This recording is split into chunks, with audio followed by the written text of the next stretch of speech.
Choose your character.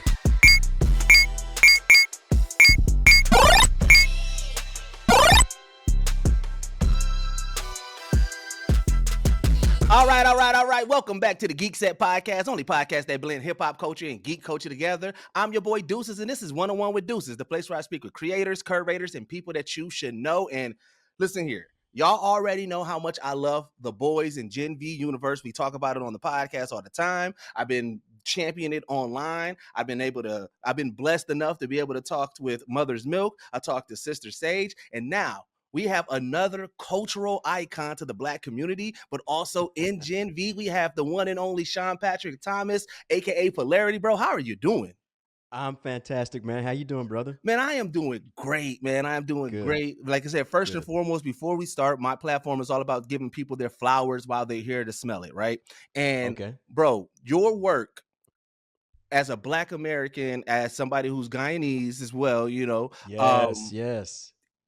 within the culture. I mean, you were in one of the dopest casts as in Barbershop.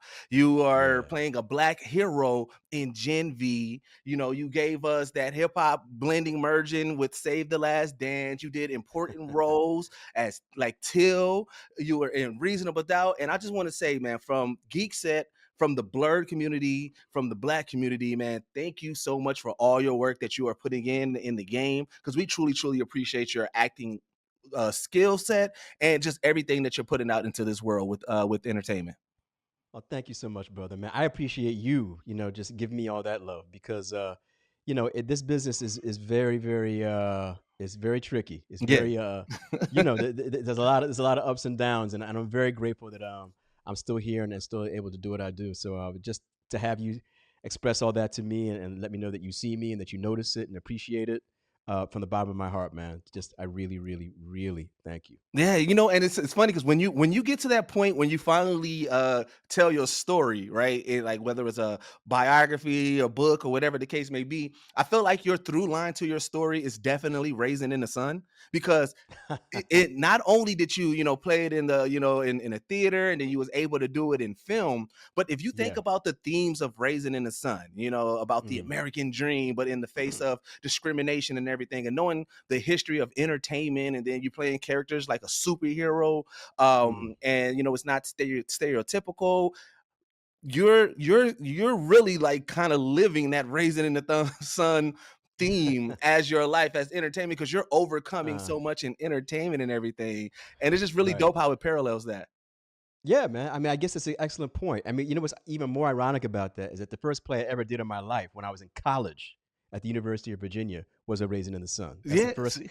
speaking role I ever had in a play. So I really appreciate that you brought that up. I feel like I'm so lucky, like at every juncture in my life where I could have, gone right or left in terms of pursuing acting. Mhm. There was somebody there who kind of guided me Oh, nice. and gave me that support and gave me that confidence that I could really do it. At the University of Virginia, it was Richard Warner, who was my great mentor and teacher there. When I got to New York, I had great teachers there, Ron Van Loo at NYU. So like every step of the way, there was somebody there telling me, hey, you can do this, because I never really felt like this was my thing. Like I'm a Guyanese immigrant, so you're supposed to do something responsible, and something, you know what I mean. Yeah. And I was making choices that were not that, and so I just got very lucky all along the way. So how what did you do to stomach up to tell your parents that, hey, I'm not going to be studying law. I'm gonna try this acting thing. Like, Right. how You did know that? what? My mom was super supportive, Okay, yes. because what happened was like my first year of college, right after my first year of college, my father passed. And so it was just me and my mom, my brother, and my sister. And it was a period of time where I think I felt kind of, you know what, like my dad is gone. Hmm. One of the last things he told me before he passed was to take time to smell the roses. That's what he Yes. told me. And so, like, I think that kind of put me in a mindset of like, you know what the hell, man? Like, I'm gonna try this acting Yeah. thing. And my mom was very much in that same kind of headspace, I think, where she was kind of like, you know what, we don't know how long we're here. Right. So go for it, son. Oh man, And love she that. and she was super supportive in a way that you wouldn't expect a typical, I Yeah. guess, immigrant parent to be. Yeah. But yeah, like she didn't. You know what was great was that like she came and saw me do plays at school, Okay. and I think that gave her the feeling like, oh, okay, like he's this is something he loves to do, Right. and this is and I don't want to stand in the way. So I think that's how it kind of played out. No, that's dope. That's dope. Hey, listen here. You gotta love a supportive black mom. Right? Oh, no doubt, Right? no doubt. But Yeah, us, especially in black culture, we're always there's always a level of skepticism in anything that we take. Right? We're always like, okay, when is that other shoe gonna drop? Right? But then you have yeah. that moment where you can breathe. Right? So for you, what was the moment that where you was like, oh, and like you really felt confident, tell your mom like, hey, I'm here. This is it. This is the career now. Like, what was that moment? I think when I got to New York and I was doing plays at school, she would always come and see all my plays up at school at NYU too when I Mm-hmm. was there for grad school. And I think like by my third year there, she was like, "Oh, like this is legit. You Mm-hmm. can really do this. Yeah. And then I booked a job not too long after graduating on One Life to Live. I got to play this corny gangbanger on One Life to Live. It was horrible. It was terrible. But it showed my mom that I could really actually get paid doing this. Mm. And it was something that she could tell friends and family, hey, Sean, you gonna be on One Life to Live, watch it, tomorrow, 2 o'clock. And so like she had something she could point to like say, oh, okay, this is like the real deal. And it just kind of flowed from there. Oh man, that's dope. Yeah, because like I said, as a voice actor myself, and I'm still trying to work more on the acting side and everything. When I Hmm. booked my first national commercial, that I think that was like from my pops, military man. That's when he realized, like, Right. okay, this is Yeah. this is something serious. Okay, you Yeah, got it. you got to give them that little like seed of like, okay, this is not a joke. Right, right. You Yeah, definitely do. You definitely do. And then yeah, like I know that you talk extensively about with Save the Last Dance. You enjoyed more of like the off screen things. They had you hmm, out in the clubs in Chicago and you yeah, and yeah, everything like that. yeah. But I would Save the Last Dance. The one thing that I did want to ask you about. Have you Sure. seen the TikToks? The people doing the dance, doing the Oh man, you know what? Everybody sends me those TikToks. Everybody. I see those things all day, every day. And you know what? I appreciate it. Yeah. I think at first I was like, hold on, is this, like what are people saying here? But then like I was like, oh, this is like appreciation. This is Hmm. love. Yeah. This is like something that stuck with them. Yeah. And when you're an actor, that's gold. When you're an actor, when you Yeah. do something that people remember Hmm. and enjoy, like that happens very, very rarely. Yeah, And no, so because you got a yeah, couple of those because yeah, yeah. you took Eve's orange juice. I know, Apple juice, I mean apple apple juice, juice. and Yeah, it wasn't me. It wasn't yeah. me. It It wasn't wasn't me. you. It wasn't you, but you It got wasn't blamed. me. You got I blamed. got blamed. Yes, yes, yes. But like you have those moments. You have like I said with Save the Last Dance. What I liked about because even you got to think about that era. There was so much of like focus on dance, hip hop, and everything like that. We had Stomp the Yeah. Yard. We had even just black colleges and just even that experience of black New York and entertainment and theater, or just Mm, like we had so many of those that kind of came around that room. And Save the Last Dance was very very pivotal in that era of uh-huh. my generation for sure of just like, yo, this is like, wait a minute, this is exploring us to something different. At that Mm, time, even just the thought process of, how to mix classical dance with hip hop, that was still a sure. foreign idea, during that time. We started focusing more on choreography with certain artists and everything like that. But this was kind of Right. like a Right. peek behind the curtain. It was. It really was. It really was. And it was a privilege, on my part to get to play that role because on paper I did not see myself playing that role, because I was born and raised in Delaware, Okay. in Wilmington, Delaware. And on paper this guy was, raised, south side of Chicago, and I was older than 17 for sure when I came to shoot the movie. And I'm no dancer either. So for all those reasons, I was like, wow, this is a big hill to climb. Hmm. But again, I just have to, thank people who helped me along the way to not not make a fool out of myself. Oh yeah, no, Uh, you know, they definitely didn't. Richmond. Richmond Talladega and Fatima Robinson, they really just like carried me through that entire film Yeah. and made sure that I was at least plausible in the role. So I give forever thanks to them and Punch, Earl Punch Wright, who was my dance double, Okay. uh, phenomenal brother, amazing dancer. Yeah. And those people really saved my butt. And I obviously, of course, working with Julia Stiles, who was the most incredible professional, cared so much about being great Mm-hmm. that that could only help but lift me up as well.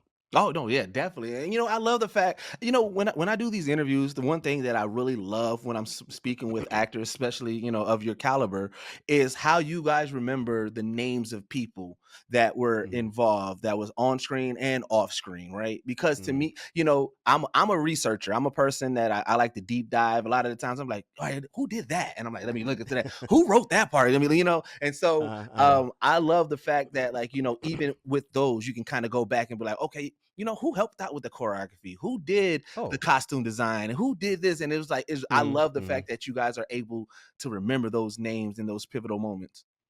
That's just gratitude for me. Mm-hmm. Pure gratitude. I mean, on a day-to-day basis, they were the ones that were just like carrying me. And Yeah. so you can't forget them because they're the ones that made the difference between you falling on your face and and having people remember you as having done good work. Yeah. And then so I know Halloween just ended. However, you are part of Mm. Black horror history, right? Because you are in a No, why is that? because you are in the movie that the first black man fought back. Shout Ah, out to yes, Busta yes. Rhymes. But in that movie, Halloween Resurrection, Yeah, man, yeah. let's hear it. Because we've been watching horror movies all our lives, and we always say, how can Uh, we know? Like, one, that's not how a black man's gonna react. And Busta Rhymes exactly squared right. up. He squared up. He squared up. He did. In horror, are you a horror fan, or like, because I mean, you haven't did a lot of horror movies, but that one is still in the ethos. Mm. Yeah, I've done a few.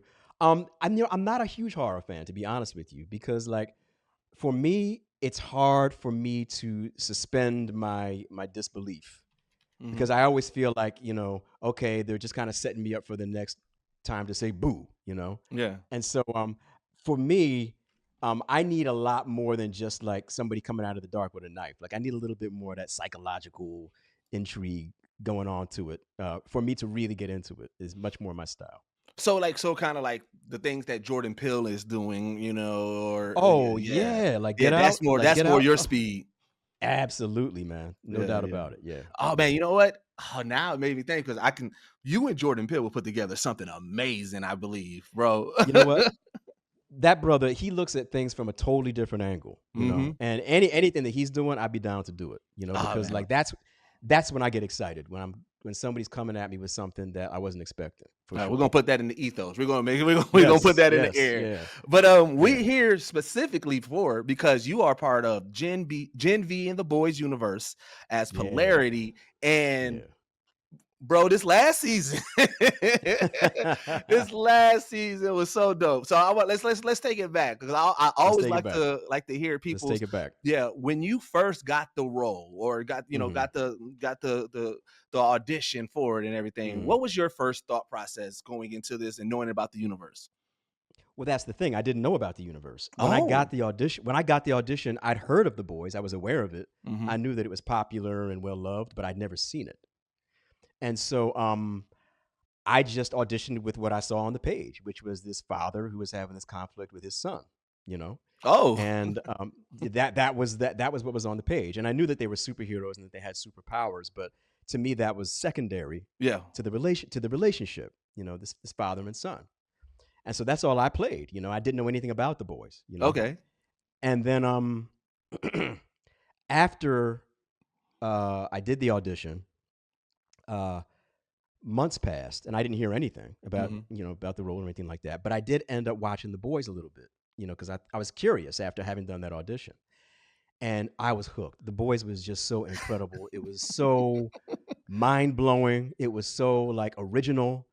And at that point, I was like, oh, man, I'm glad I hadn't seen the boys before this audition, because if I had seen the boys before this audition, I would have been all geeked up. I Yeah. would have been like, oh my God, it's the boys. Yeah.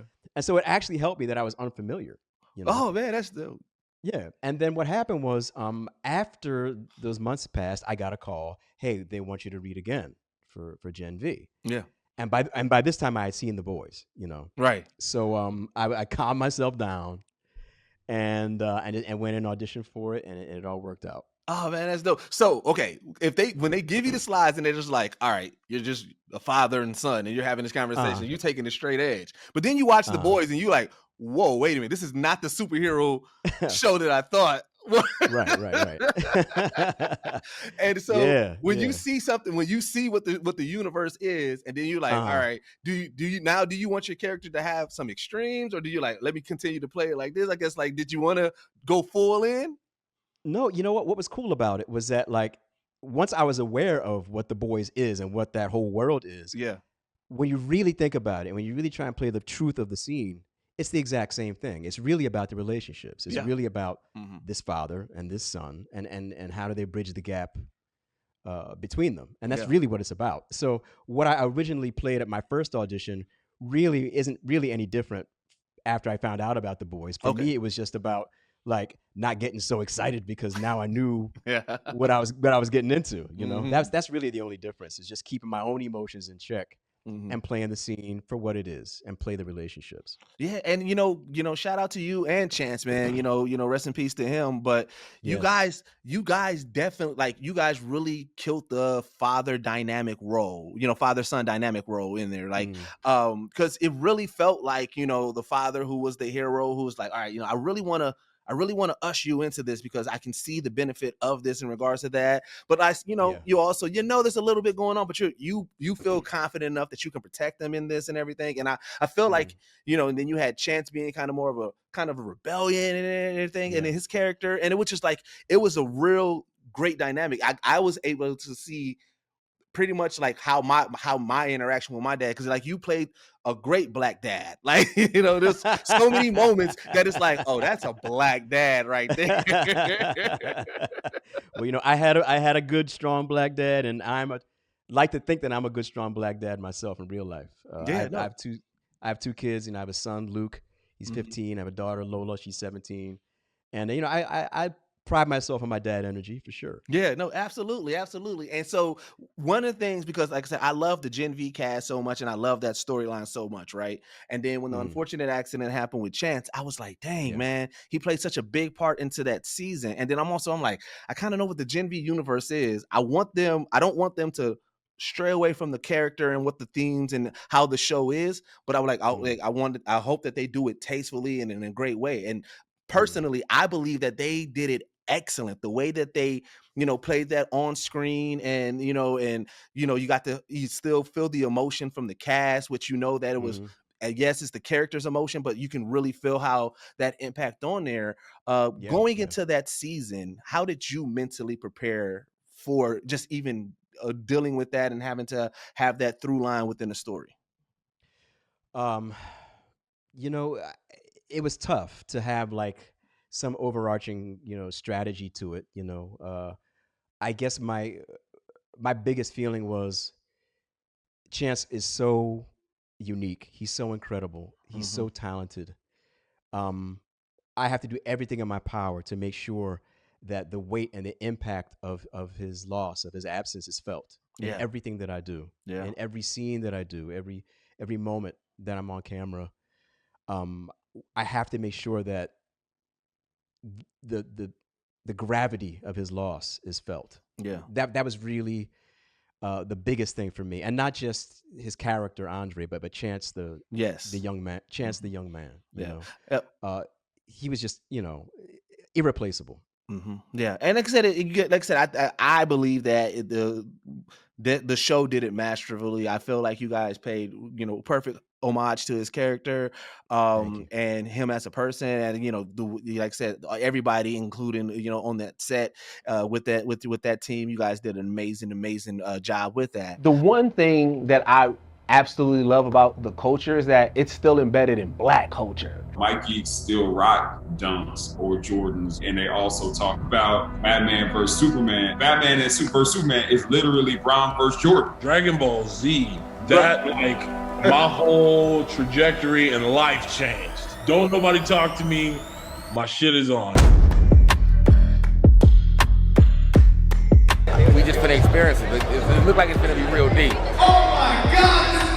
The elevation from where King Vader started to now fucking lit. Black geek culture helped me through some of the highs in my life, through some of the lows in my life. It's always been there, sort of like an undercurrent to everything that I did. There was no term for it. It was just, this is what I'm doing. I love us in it. I love the fact that we take things and we always make it better.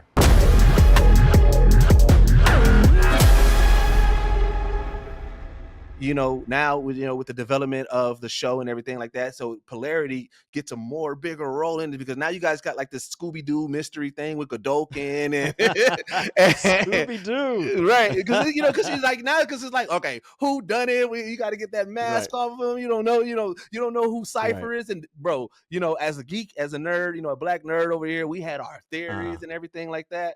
For you, man, like how was it that to be able to dive into like that mystery of it, having to be able to kind of go through that, teaming up with Lil Cricket, the team up that we didn't know we needed, but we love. You know what? That was just a lot of fun. I mean, for me as a black man, as a black actor, you fantasize when you're growing up, about superhero stuff, and Superman and Batman, Spider-Man, whatever.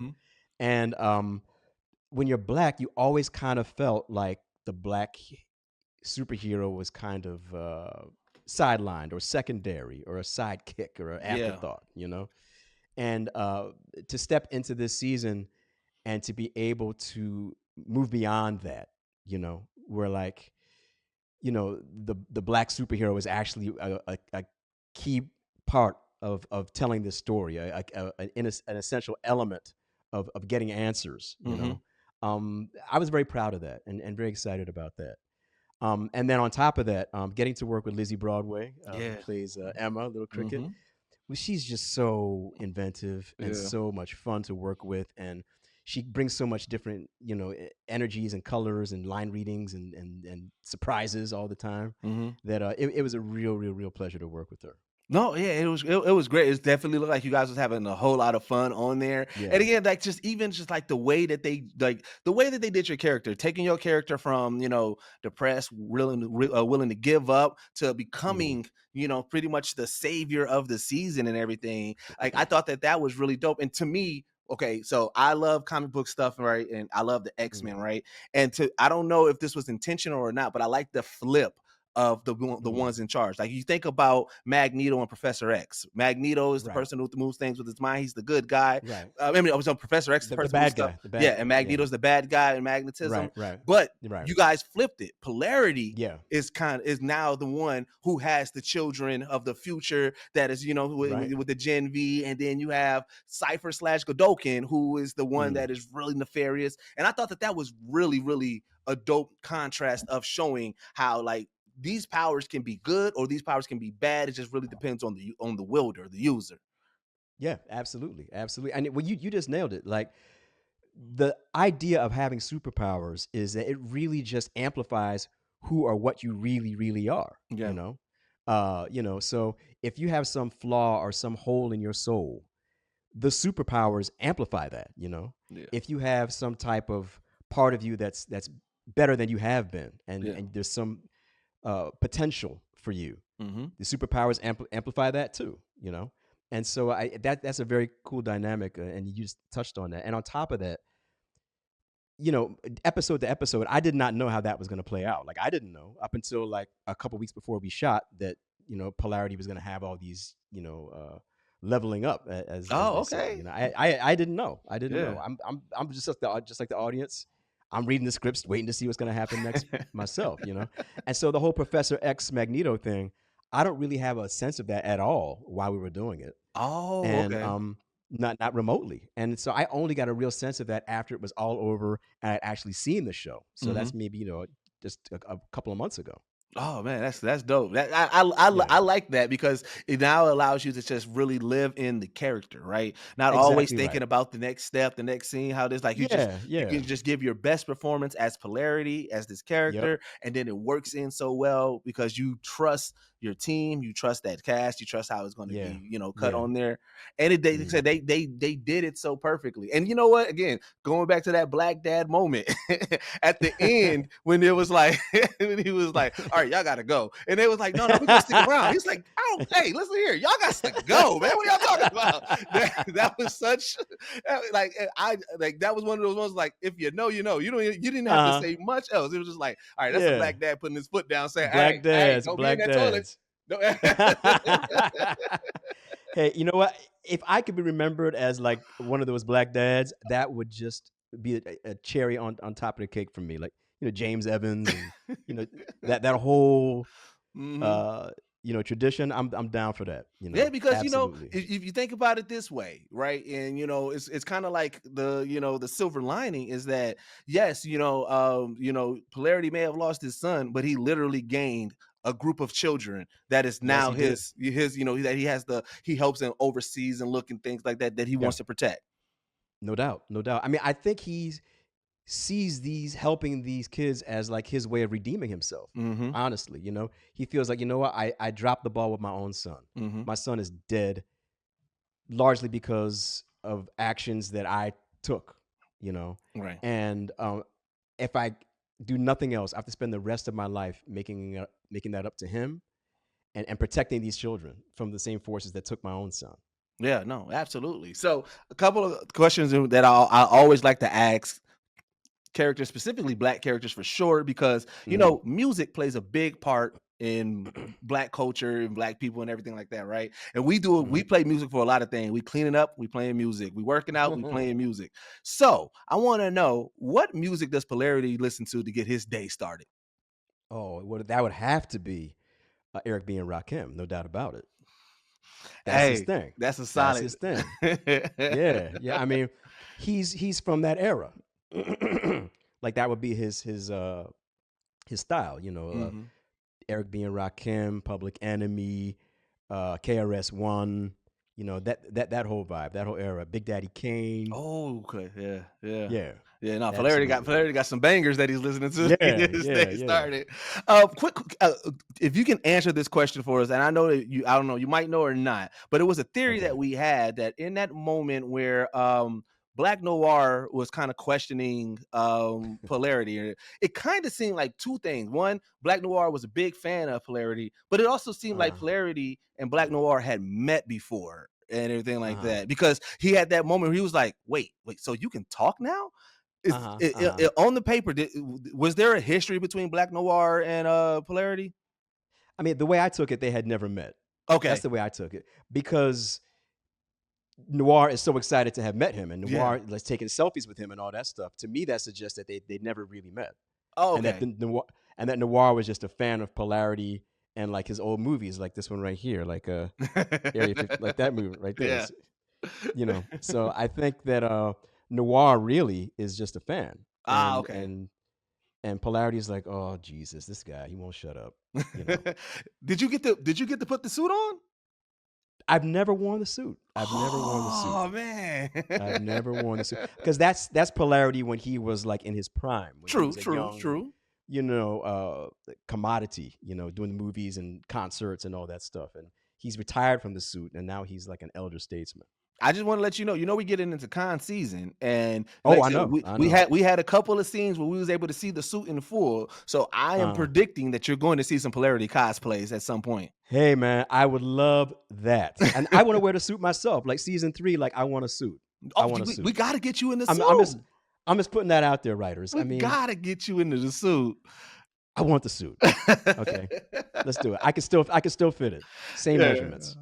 All right, so we got some fun topics that we're going to go over real quick, and then we'll get you up out of here. So I always like to get some top 5 from people. So you who watch the Boys Universe, watching Gen V, Yeah. and knowing that there's always that shock value, I want to know, what is Mm. the top 5 shocking moments for you? And it doesn't have to be in order, just 5 shocking Right. moments for that Gen V Boys Universe that made Uh-huh. you go, whoa. What number one has to be the opening scene of Gen V with teenage Marie. Oh yes. Getting her her monthly cycle, Mm-hmm. and then the blood starts shooting out and killing her parents and all that stuff. That's just off the chain. That's so original and so inventive, and it really set up the entire series. It definitely did. That opening scene of Gen V. But then number 2, I would have to go with the opening scene of The Boys. Yes. Because Huey's just chilling with his girlfriend, and then bam, and again, you're like, what just happened? Oh my God. And then that sets up what the show is going to be there too, Beyond that, I would have to say Herogasm. Herogasm was crazy. when I had the conversation with Laz Alonso, he was saying he said, I really had to shower so many times. Oh man. That was just nuts. Yeah. Herogasm. I would also have to say, let me think. Another scene on The Boys. I think it was season 4 where they were in that kind of bathhouse, and the guy kept reproducing himself. Oh yes. Yes. Yeah, and yeah. That was crazy. That was crazy. That was nuts. That was crazy. That was nuts. And then I guess back to Gen V, Marie blowing up that penis, yes. That's something that, like, as a man who is very pro-feminist as I am, yeah. When you see the specter of sexual assault, yep, and you see that this woman had the power to just like blow up his penis. Yeah. I like that whole. I like the symbolism of that. I agree. That's what you know what I mean. Like, there's something about that as somebody who supports women, I love to see. So it's funny because it's like you have certain actors who play a role so well, but because of what happens in their character, it's just like I can't just root for this character, right? So like because of what happened in The Boys, I could never sympathize for the Deep. Like I just can't. You're right. I just can't. The Deep is a rapist, right? Right. He's a rapist. Right. Yeah. And so I just can't, you know what I'm saying? The actor's doing great. And even that character's story is it's good. It's a good story to tell on paper, but he's forever a villain. I cannot root for him. He is a predator. He is a predator, and it comes out of his own weakness. Yes. And that's the way it is in real life too. There's the people that are doing the most harm, the people who are hurting the most people are the weakest ones. Absolutely. And I think that goes for the Deep. I think that goes for Homelander for sure.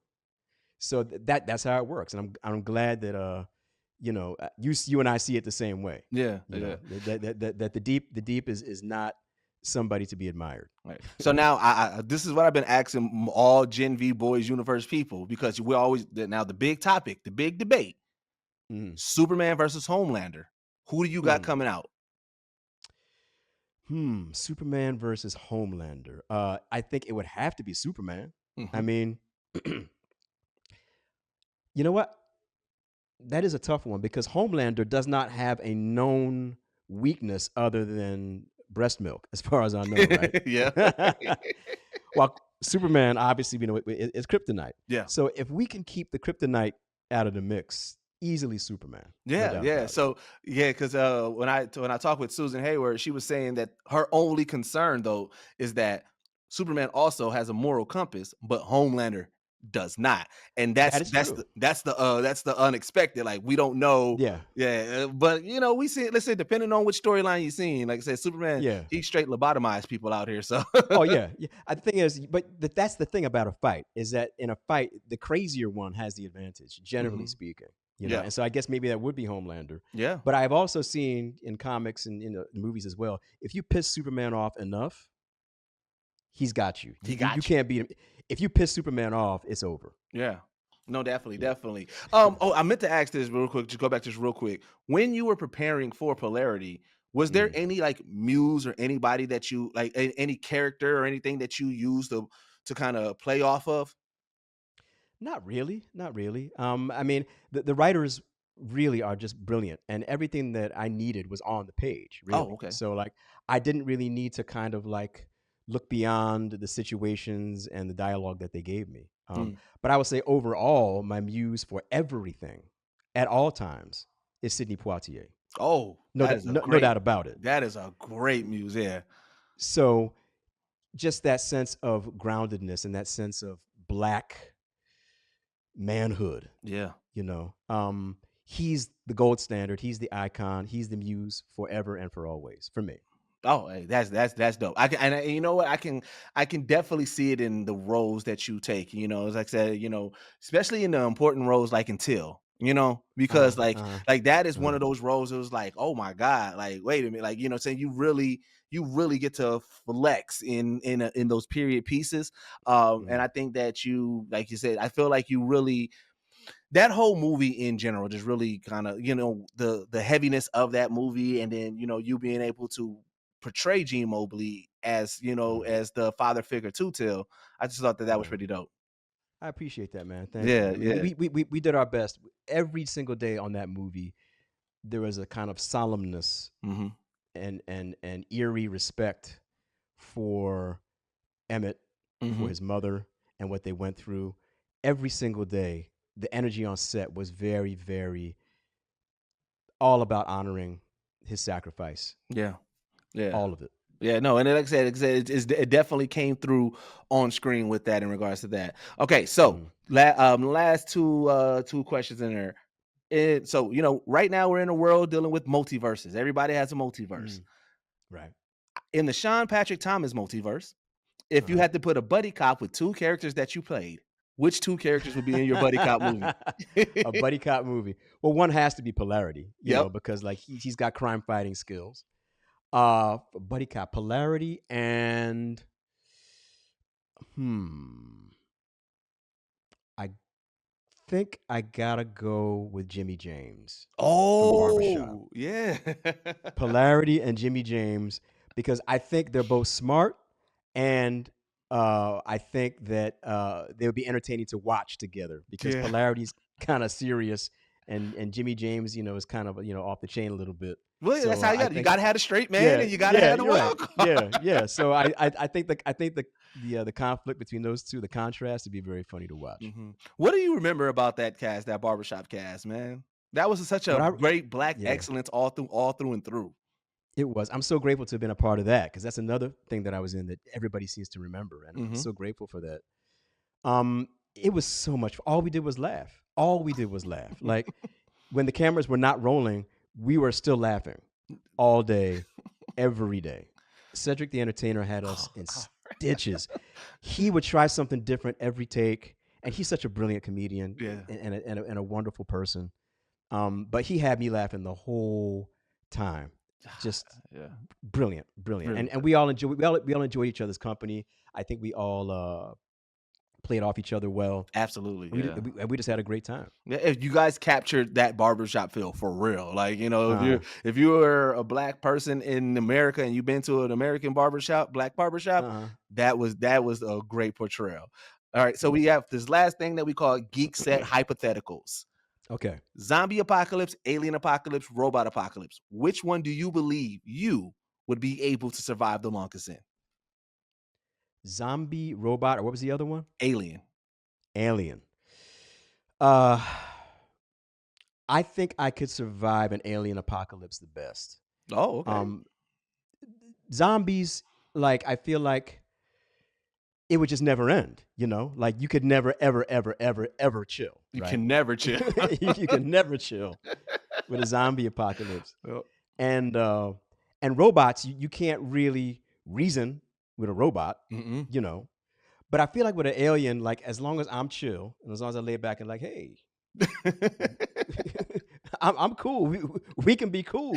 Even if we don't speak the same language, if I can communicate that spiritually, maybe I have a chance. So I would take my chances with an alien. Yeah. And then also, like I said, we've seen, if we're using movies as examples, we see more movies where we came out either triumphant or fended off Earth against aliens. For zombies and robots, it's always never ending. We never. That is no bueno. It's not gonna work. No, right. Well, man, let's say I ain't gonna hold you too more longer, man. I just want to say again, thank you so much for your time. Thank you so much for everything. I do look forward to, and hopefully that, you know, they do more with that Polarity character. You know, I know that Gen V is still up in the air, but I know The Boys is going to be done, but I know that the creator said that universe though is not done. And so that's where I'm like, oh yeah, we definitely got to tap more back into Polarity because it left on the cliffhanger. I mean, like I said, we left on the cliff. We can't leave loose ends. I got to figure out when the people come, what did Polarity either say or do at that moment? Because there has to be an aftermath to all of that, you know, like, so the audience has to see that. The Dokken came back and died, so it's like Cypher was like, there's so much that got uncovered. We can't just leave this out there like that. There's a lot more to do. A lot more to do. But again, man, from the culture, from Black culture, from Blurred culture, from Geekset, from me, man, thank you so much. Thank you again, and we appreciate everything that you got going on out here, man. Brother, thank you so much for having me. I really appreciate it. Had a good talk. No doubt. And as always, man, this is the only podcast that blend hip-hop culture and geek culture together. I'm your boy Deuces. This has been the amazing, talented Sean Patrick Thomas, and we are out. Peace.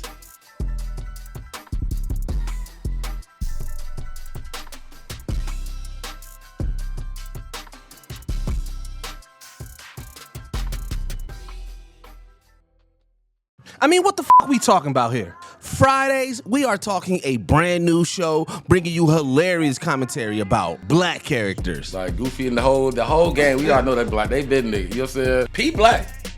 He Uncle Ruckus. He Uncle Ruckus at the yeah, P Black is the cartoon intro. Dark Queen Duck.